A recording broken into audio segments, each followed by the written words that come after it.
and I always tell this to my students, your reputation. That's your number one currency. Diba? Kailangan malinis, may integrity. When you say something, you deliver that. Ganun ang marketing eh, 'di ba? Ang marketing, when you commit something, you deliver that. Yan ang natutunan ko. And that's what I impart to my students, to our players. Reputation.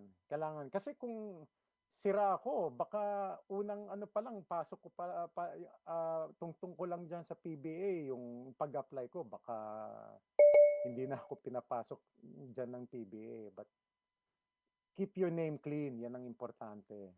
Then, yan ang natutunan ko dyan. And then the hard work, yan yung mga kailangan mo rin. But the number one currency is your name, your reputation.